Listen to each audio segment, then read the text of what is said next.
Oui,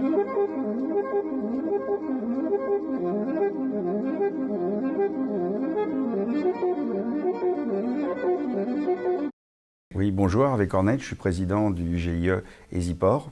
Merci. Alors justement, EasyPort est un GIE qui a été créé entre Sogeit et Aropaport. Et pourquoi avoir créé cette structure?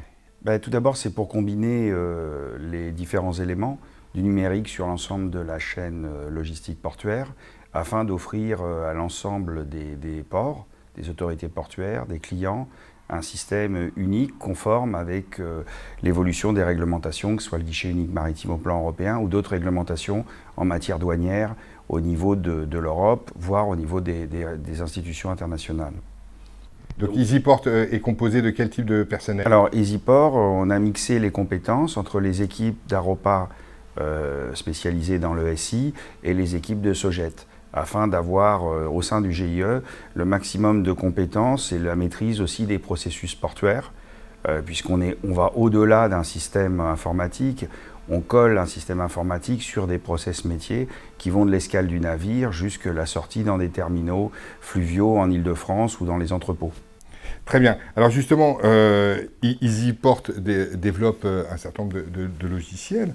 Est-ce que vous pouvez nous décrire en quelques mots quels sont ces types de logiciels que vous avez développés? Alors, tout d'abord, ça a permis de rassembler tout ce qu'on peut appeler les systèmes de Port Operating System et les systèmes de Port Community System, appelés CCS en France, donc d'interfacer pour avoir un logiciel unique avec l'ensemble des interfaces et donc permettre aux clients d'avoir un guichet unique sur l'ensemble des ports de l'axe Seine.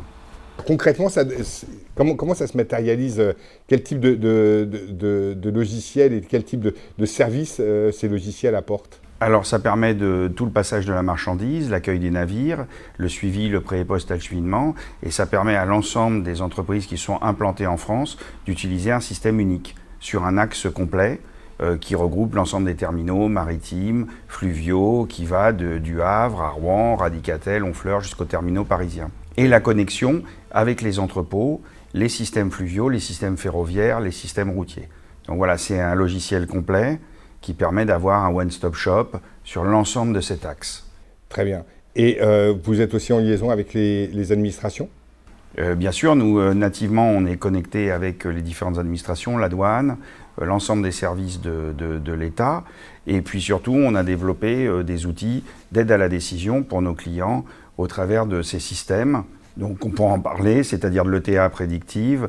On a bien vu que c'était durant le Covid pour les clients des éléments importants, des systèmes de tracking et de tracing assez simples qui permettent à des exportateurs, importateurs de savoir où est ma boîte, et puis tous des outils d'interfaçage pour finalement éviter les silos numériques et que le client il ait un accès unique.